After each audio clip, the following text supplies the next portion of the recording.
What's up, my guys? Welcome to episode 13 of the cast. I'm here with Pete. Say, what's up, Pete? What's up, Pete? 13? 13. Lucky number 13.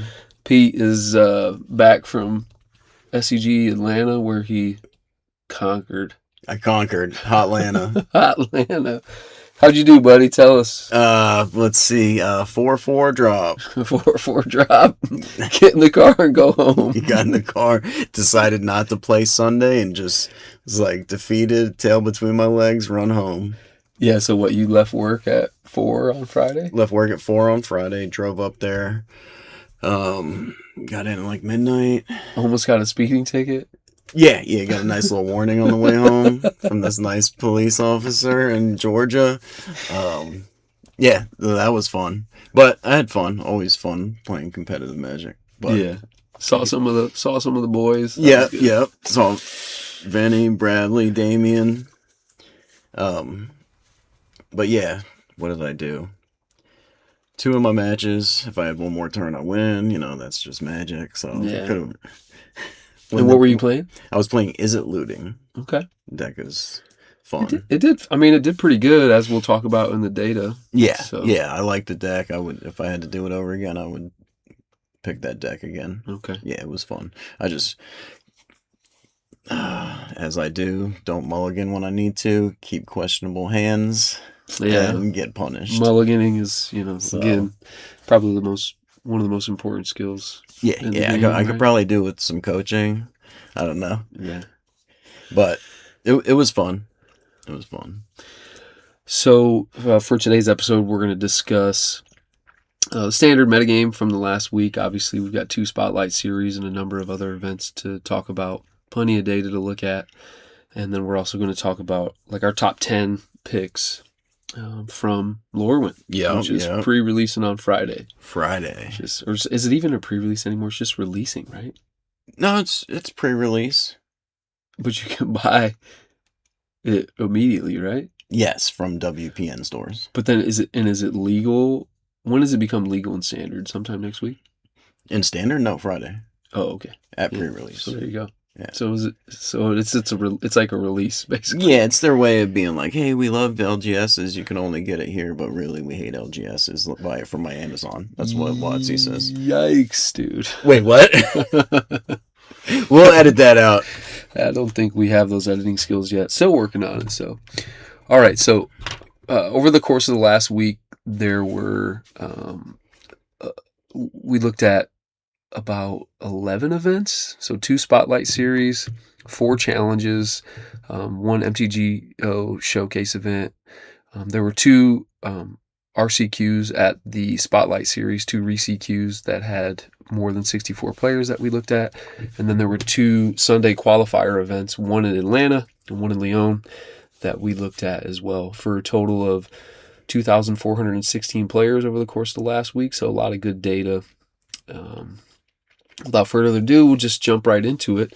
So across those events, 4 of them, including Lyon, were won by Simic Ouroboros. I think Simic Ouroboros is the leading deck right now. It's the most popular deck. A lot of people are playing it. So definitely something to pay attention to. 2 of those events were won by Jeskai Control. And then Is It Lessons, Bant Airbending, Sultai Reanimator, Boros Tokens, a little spicy Stadium Headliner, War Leader's Call, Arabella deck, won. Which is about to get even better, as we'll talk about. Yeah, I think you're right in that regard. So one of the Friday RCQs was won by Boros Token. So, I don't know. It's just something to keep on your radar. And then Bant Airbending is what won Atlanta. Yep. So, and then, looking at the top 8 percentage, the top 8 meta breakdown across those events, we actually looked at the top 16 for the Spotlight series because they were such large events. So that's why if the numbers aren't making sense, that's why. So Simic Ouroboros was 26% of the top 8% meta across those events. and then Is It Lessons was 23%. So the two most heavily represented decks across those different standard events, We're still making up most heavily represented decks in the top 8. Too. yeah, basically, yeah. Well, and that's right. Also, day one meta in Atlanta, 15% was Simic Ouroboros, and about 13% was Is It Lessons. Yep, So called it. Huge, and then they're making up roughly 25% each of the top 8. So they're having a huge conversion into day 2, into the top 8, as we'll discuss as we go through this. Third most popular deck that's showing up in the top 8 is Mono Green Landfall at about 10%. And then, I guess what I would say is like the other most popular decks, Dimir Mid, Jeskai Control, making up 8% of the meta. Boros Burn, Selesnya Landfall, a lot of Azorius Flash, Golgori Ouroboros were making up about 3 to 4% of the top 8 meta across those events. And then Bant Airbending, Sultai Reanimator, 4-color control, Azorius control, this Boros tokens deck that we talked about, Dimir Bounce, an Is It Prowess deck, so like a true Is It Prowess deck. It was playing Draycatcher and Wild Ride and stuff like that. There was another Otter, I'm drawing a blank, it has Prowess also. I don't know. But I think it has an adventure staple to it as well. Can't think of it exactly, but it was this is not like the Is It scam deck that we're talking about, which is now being called Is It Splash. Is It Splash, yeah. So Is It Splash, Jeskai Artifacts, and Mono Red Aggro were also taking up a couple spots in the top 8. I was toying around with Splash before the event, thinking about switching, but stuck with looting. So I mean, still relatively diverse, but I think at least in terms of the initial meta. So this is the top 8 meta. So obviously, Is It Lessons and Simic Ouroboros are the most popular decks, and I think that a lot of people are starting to talk about how Ouroboros isn't. I mean, obviously, it's going to make your mana accelerators very good, but I think people are really trying to go search for Craterhoof Behemoth and just win with that. Well, it was one of the matches in the top 8 in Lyon. Did you watch that at all? I didn't watch any coverage. I was out of town, unfortunately. So turn 3, the guy was able to cast an Ouroboros and a Craterhoof and did 57 damage, trample damage on turn 3. What? Yes. Just with like the Simic Ouroboros and the Craterhoof? So what, turn 1 Elf? Yep. Turn 2 Badger Mole and Spider Manifestation. Okay. And there you go. And then turn 3 play a land. And so you have 1, 2, 3, 4, 5, 6, 7, 8. Right? Yeah, I don't know. Maybe he had to have another Badger Mole Cup? You may have. Because then you have a ton of mana. Yeah, I don't know. That's probably you probably need to have another Badger Mole, and then you cast Ouroboros and your Spider Manifestation untaps. Yep. And then that probably works, but that's nuts. Yeah, that's nuts. That was turn 3. That was turn 3. Okay, that's fair and reasonable. And then that explained how that guy got into the top 8, doing stuff like that. The deck is pretty gross. Yeah. So looking at the meta breakdown from day 1 to day 2 at Atlanta, we kind of just looked at conversions from day 2 to day 1 to day 2. I think Dimir Mid 8.3% of day 1, 5.6% of day 2, so a pretty terrible conversion. Sultai Reanimator fit 5% of day 1, a little bit more than 4% of day 2.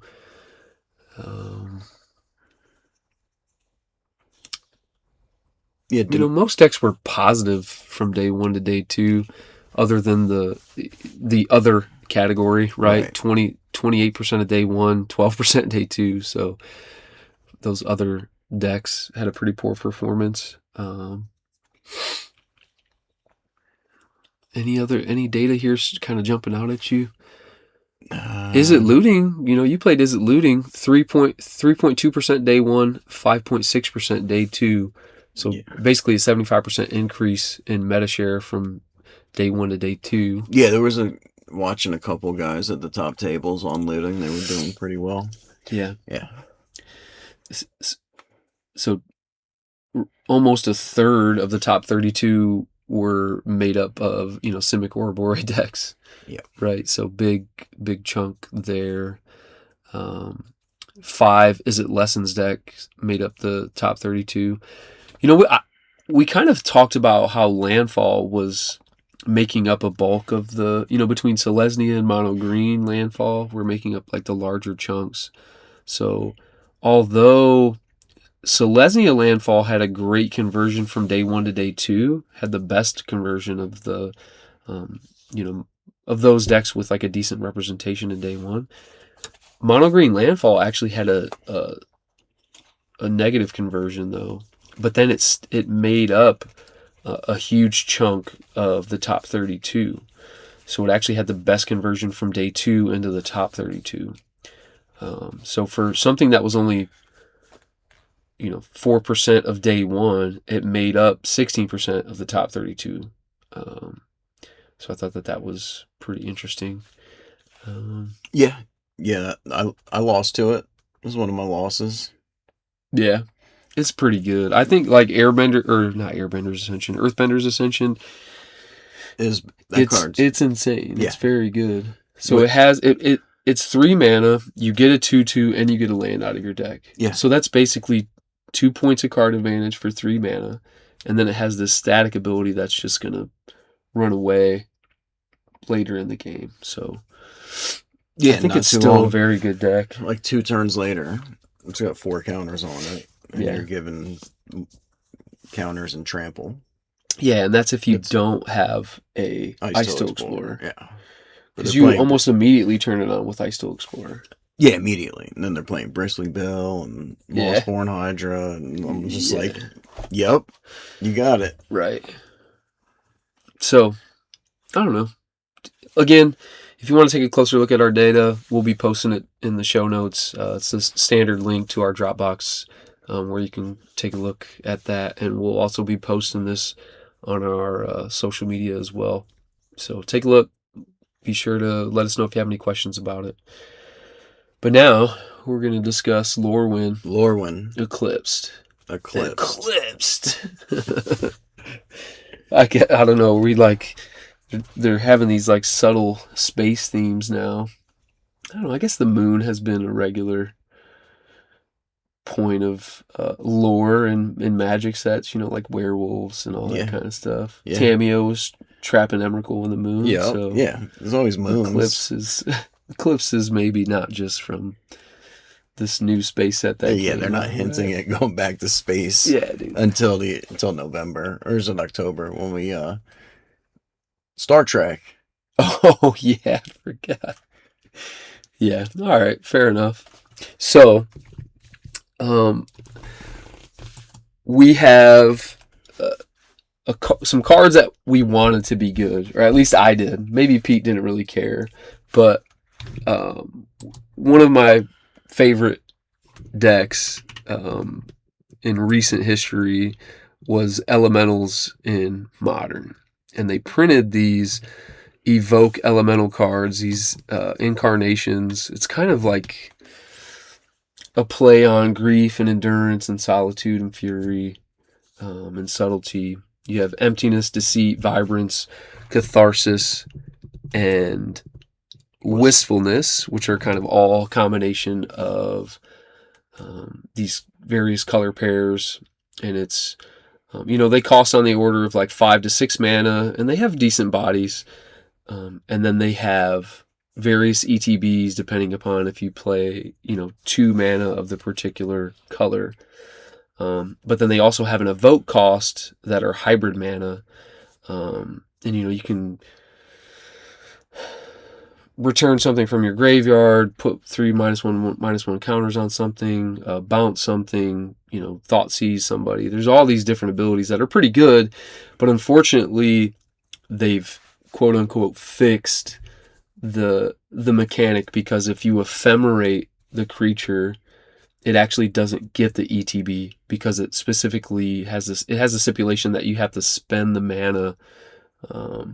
So I wanted these to be good, but I unfortunately don't think that they're good enough to see play in Modern, and I'm not even sure they're good enough to see play in Constructed. In Standard, yeah. I mean, I can't think of any instant speed 1-mana blink effects, right? Yeah, there's the 3 mana one. So you're talking about, with like the Airbender. There's like the Airbender, not Airbender's Ascension, but there's an Airbender spell that's 3. So you're paying. And, so you're paying 5, and it's draw a card. 5 mana. Yeah, so 5 mana, but you might as well just cast one of these things, right? Right. And so, but I'm not sure anybody is particularly interested in these abilities together in a particular shell. I think that there maybe is some sideboard consideration for some of these cards. Like, I could see Wistfulness maybe being a sideboard card for, like, Simic or Boroid, because it deals with artifacts and enchantments. And then you have so much mana, you spend 5 mana, you get a 6/5, you draw 2 cards and discard a card, and then you exile target artifact or enchantment. I think that's pretty good. But these other ones, I like Deceit could be good.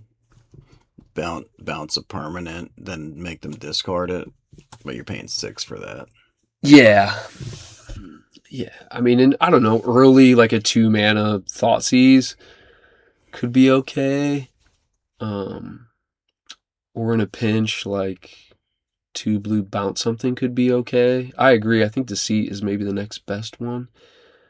And 2 red deal 3 to something is okay for the Gruul version. And there was some Gruul aggro deck showing up there for a little bit. I don't think...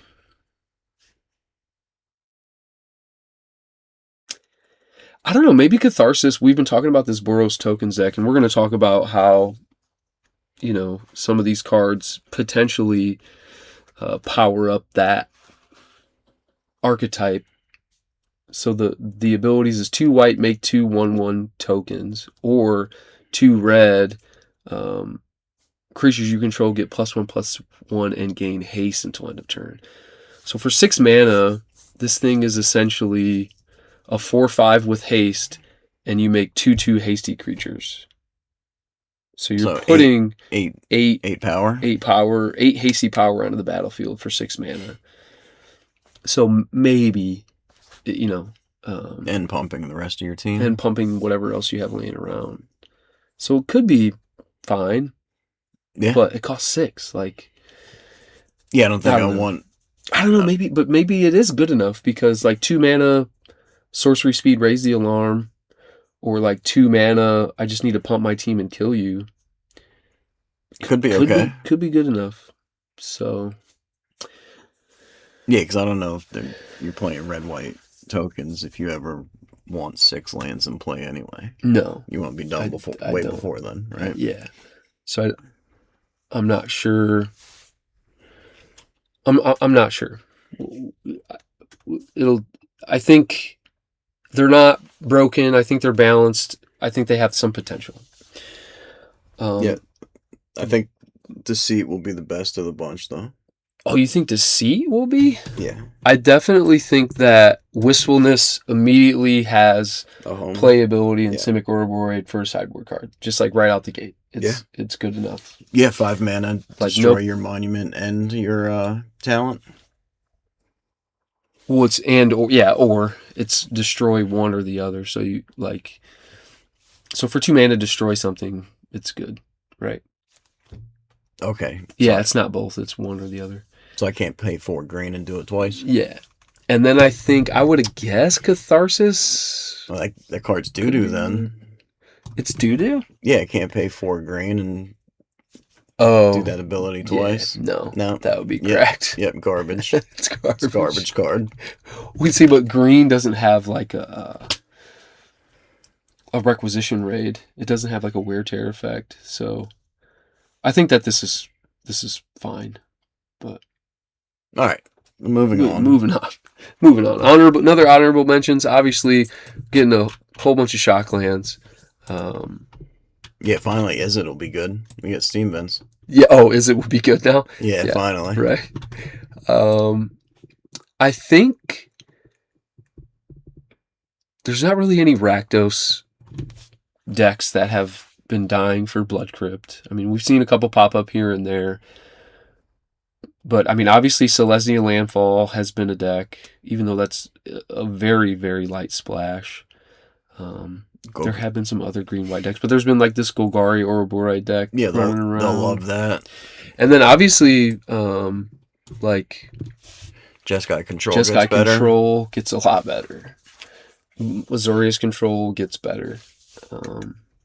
Because I guess they only had Sacred Foundry, you know? Yep. I don't know how much better it makes it with these. Because I honestly don't know how much they struggled with their mana base prior to that. What, Jeskai Control? Jeskai Control. Well, I won one game against Jeskai Control yesterday where they had a bunch of Verges that they had 3 Verges, so they had no blue. Yeah. And I'm like, yep, you lose. That's tough. So yeah, it'll help them for sure. All right. Maybe Esper Pixie's mana base gets better. We'll see. So now we're going to talk about 8 cards that we picked. We, of course, would have liked to spend more time kind of going through the set. And obviously, it's hard to evaluate these cards coming out the gate. But, yeah, 1 week spoiler season.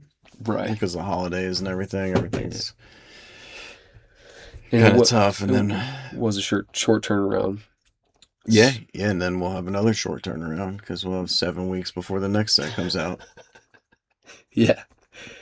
So we're going to start talking about turtle cards right now. Turtle, yeah. All right, so number 8 on our list is Oko Lorwyn Liege. 2 colorless and a blue for a planeswalker with 3 starting loyalty. And it has +1, target creature gets -2, -0 until your next turn. And +2, up to 1 target creature gains all creature types. Doesn't seem very good, but it has a flip side. So at the beginning of your first main phase, you can pay 1 green. And if you do, you transform it. And it transforms into Oko Shadowmoor Scion. And its abilities are -1 loyalty. Mill 3 cards. You may put a permanent card from among them into your hand, which is kind of reminiscent of Liliana the Last Hope, one of that card's abilities. And also has -3, create 2 3/3 green elk creature tokens. So you can go turn 1, Oko Lorwyn Liege, plus up to give one of their creatures -2, -0. Hopefully you have a blocker or you've dealt with their other creature. And you can flip this for a green and immediately make 3/3 green elk tokens without having to spend any additional resources other than that green to flip it. So getting 6 power and toughness on turn 4, and then if they didn't attack Oko and it's still around, I think that's very good. But the rest of its abilities are not great. So, right, and the fact you have to sink mana into it to flip it each time. Again. Yeah. Which could be okay in a ramp deck. Turn 1 elf, turn 2 Oko. Yeah. Could be pretty good. I mean, and then, I don't know, like, again, I've been playing a lot of blue-white control with Elspeth. And if you could find a way to splash green, and I know, like, we're already stretching it, like, if you were somehow able to... Yeah, Temple Garden now. Yeah, so that's great. Totally fine. So if you could, somehow flip this with an Elspeth in play and get 4 3 3s, I think the game is probably over in that situation. But I don't know. I think it's decent. I think it's a little bit hard to evaluate because of it's this like new flip mechanic where we're having to sink mana to flip the card. And this is like a flip planeswalker. But like I said, I mean, like you just said, you go turn 1 elf, turn 2 this, turn 3 I have 6 power. 6 power and toughness, and they didn't do anything. And then you still have 3 more mana to do other stuff with. Yeah. It's probably pretty good. So yeah, could be good. I don't like it. Yeah, you're not a fan. Pete's not a fan. He's got better abs than me. I'm not. Yeah. Not here for that. So pre-selling right now for about 13. I don't know. I think I'd probably let it ride at 13. Get punished. It'll be the best card, and it'll be worth $40 or something stupid like that. But we'll see. Yeah, you never know the way these mythics are going. So. No. Number 7. You want to talk about number 7? Yeah, requiting hex. I'm not sure. Requiting, the one black instant destroy target creature with mana value 2 or less. As an additional cost, you may blight 1. And blight is a new mechanic with this set. And blight and put -1 counters on a creature you control, and you get an ability for the hex. If you paid the blight 1, you gain 2 life.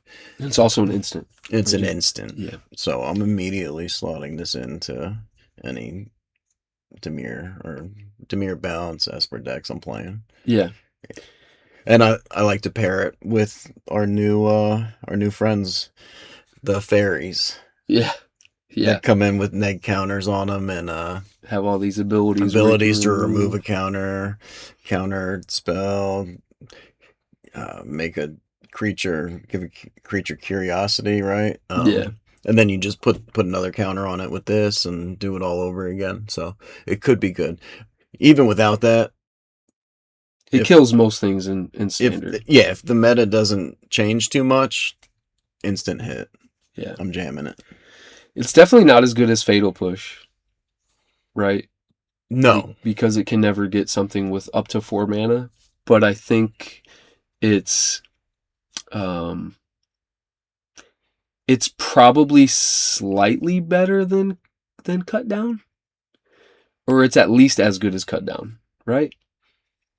I mean, I think that in a deck where you're using this Blight synergy to generate value, it's probably going to be better than Cut Down. Yeah. Because you're going to want to put -1/-1 counters on some of your creatures to get that value. But yeah, so I think it's good. I think it's a good removal spell for the set. Yeah, and the gaining life is not nothing, you know? Mm-hmm. Yeah. Number 6, we have Spell Snare.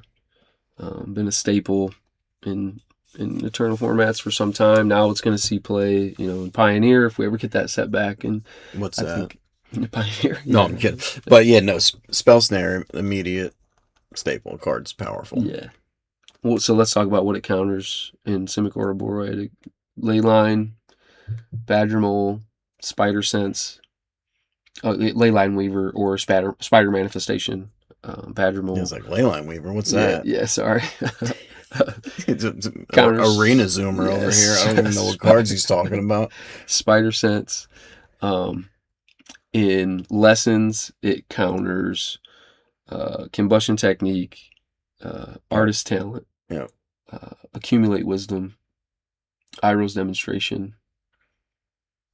Anything the else? other one. The discard one. Oh, Abandoned Attachments. Yeah. So it counters everything there. It counters, 20 of their spells, basically, roughly.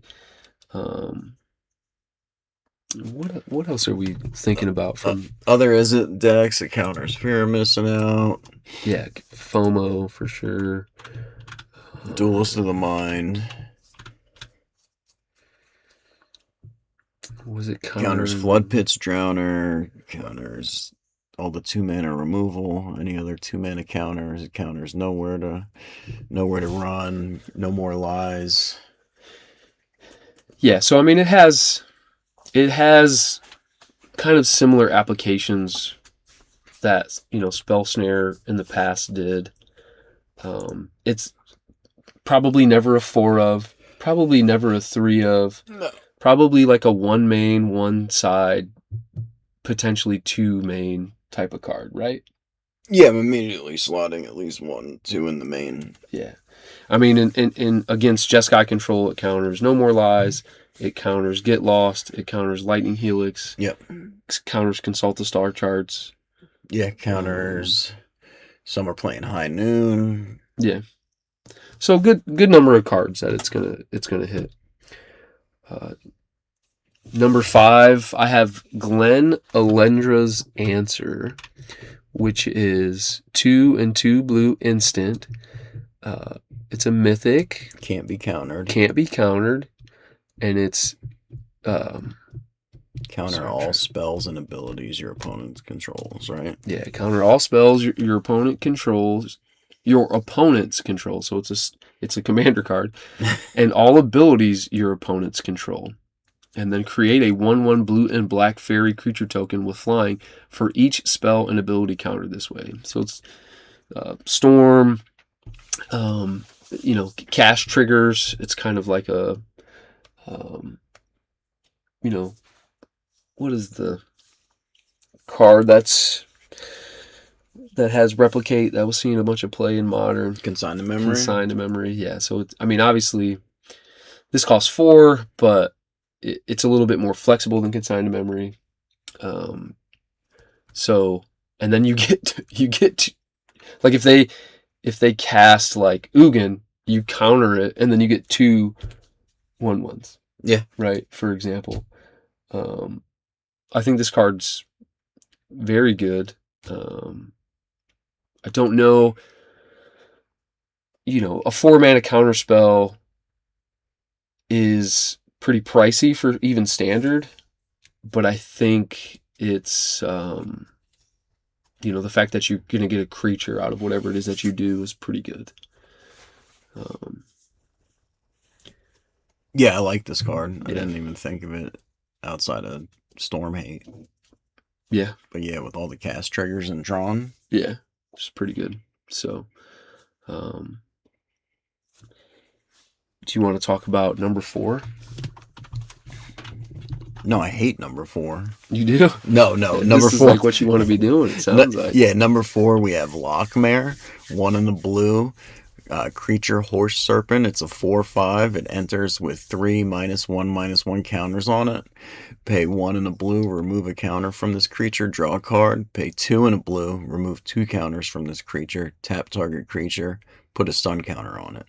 So it comes in as a 1/2, and the next turn you can either pay 3, and it becomes 3/4. 2/3. Oh, it's 2 counters. I'm sorry. Yep, you remove 3/4, so you have a 3/4 on turn 3, and you've tapped their blocker, or pay 2 mana, draw a card.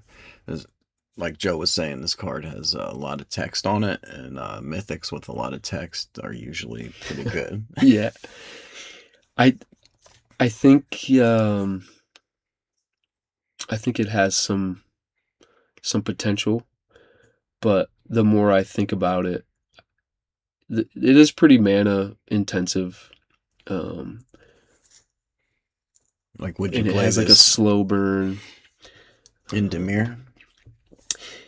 I mean, so think about what you're getting for Flood. So let's compare it to Flood Pitch Drowner, which is a 2/1 with Vigilance, Flash, and immediately puts a stun counter on something. And it has the ability to remove a creature. So that effect is immediate. Whereas this is a little bit slower. It's 2 mana for a 1/2 out the gate, which is fine. You're committing to the battlefield on turn 2. And then on the following turn, like you said, suddenly you have a 3/4 and you've tapped their creature. But you had to sink, 5 mana. So think 5 mana sorcery speed, like for a 3/4. For a 3/4 Flood Pitch Drowner. Nope. You can get this card off the list. Why do we even put this card on the list? But then the next turn, I don't know. Then the next turn you pay 2, you draw a card, and you got a 4/5. Yeah. If they don't kill it. If they don't right-quitting exit. Right. So, I think the fact that it just costs 2 mana is fine. Right. I think if it would have been a fairy, and you could probably have, or if it had some other relevant creature type, maybe it would be a little bit stronger, but I think in hindsight, maybe we put a little bit too high on the list, but that's okay. It's going for about $6 right now at pre-sale. I wouldn't buy. I think it probably would go down a little bit unless we've totally mischaracterized,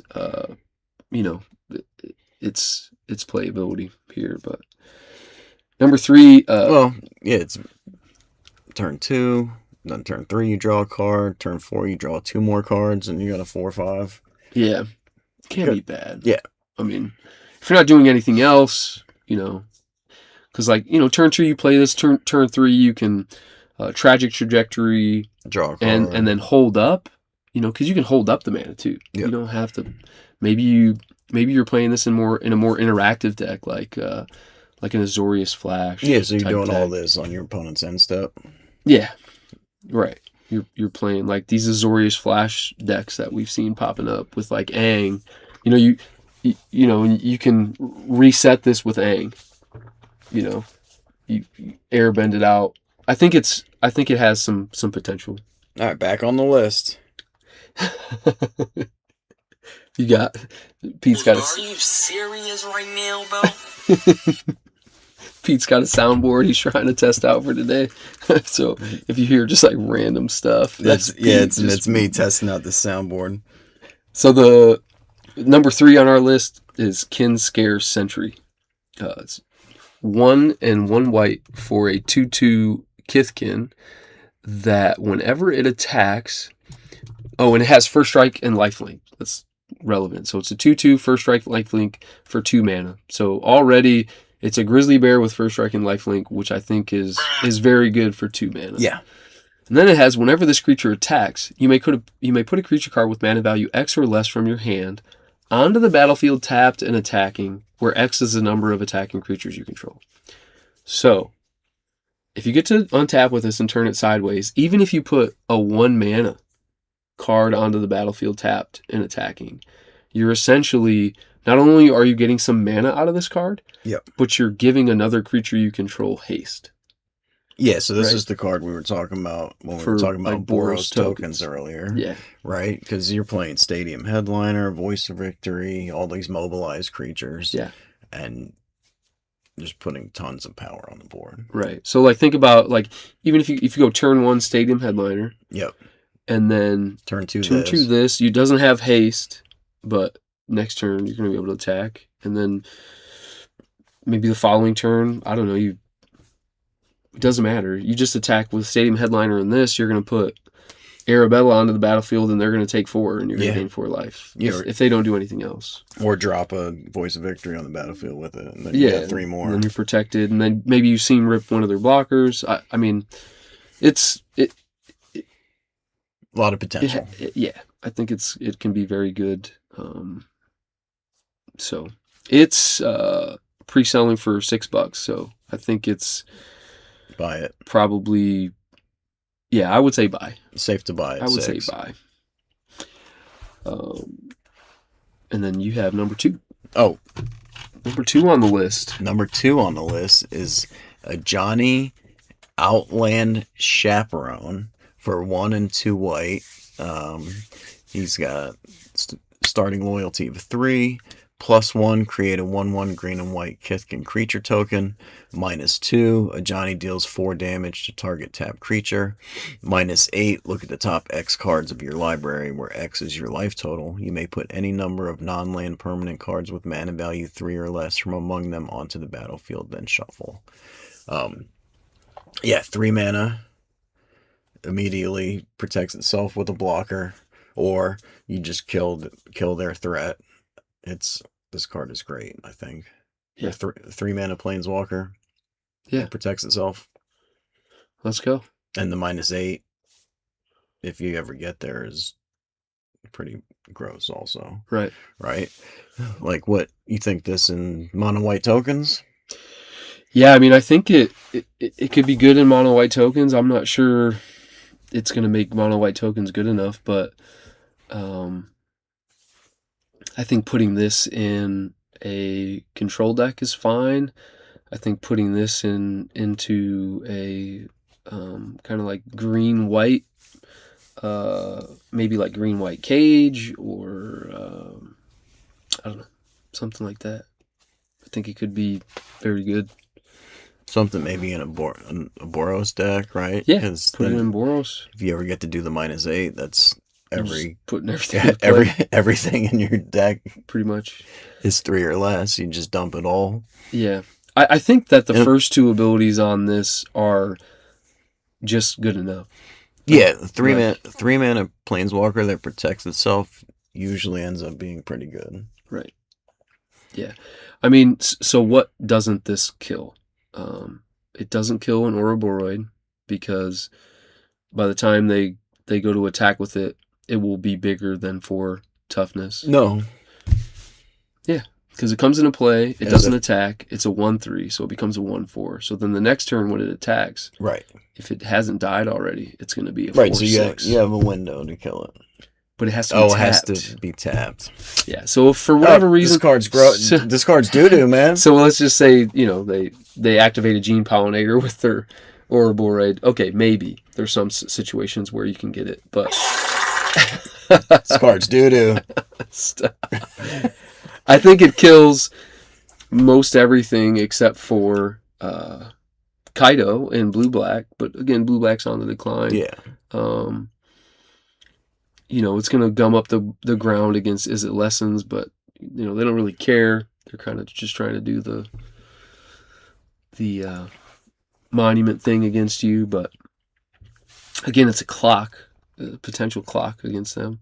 Can kill Gran, can kill otters for sure. Yeah. It can kill all the dorks in green. Yeah, you're just making a bunch of 1/1s that die to Iroh's demonstration, though. That's true. That's true. So, again, I think it has some potential, but it's pre-selling for about $550. I would buy on this one personally.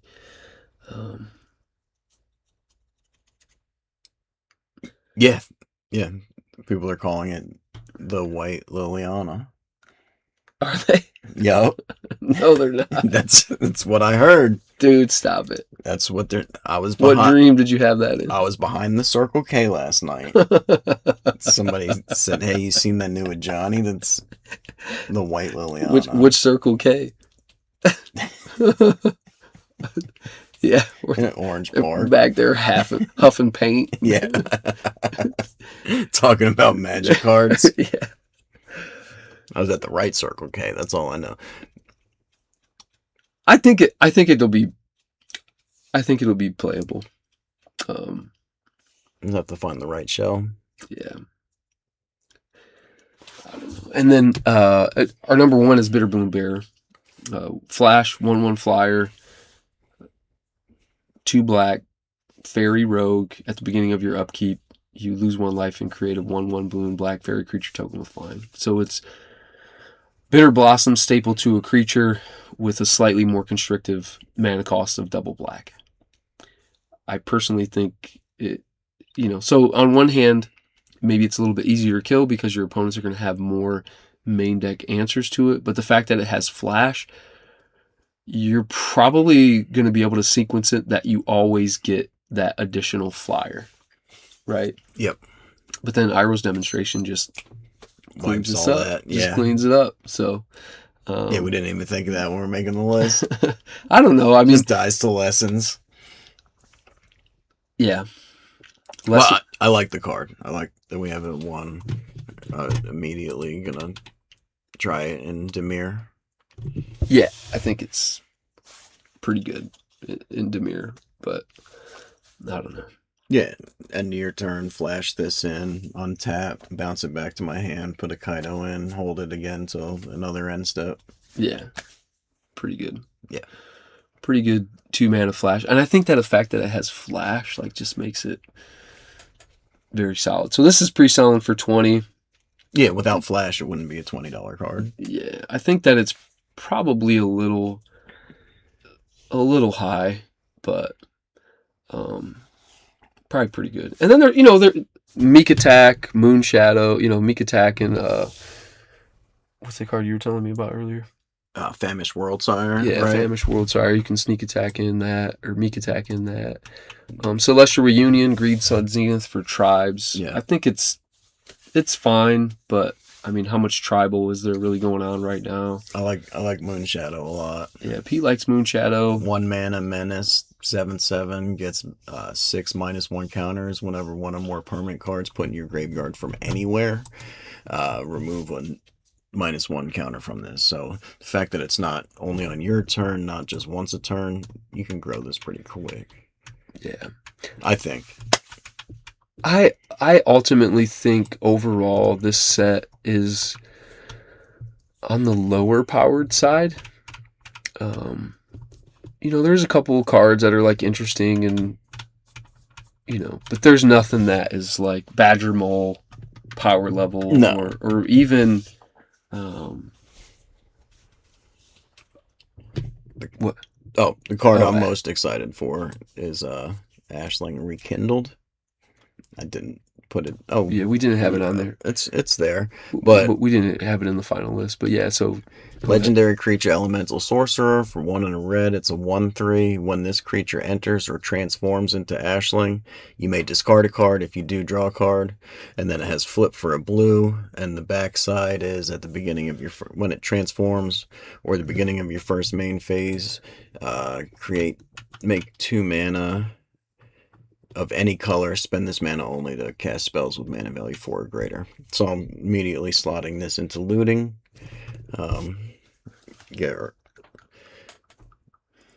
you can warp Riddler. Yeah, I untap my untap the Tiger Seal.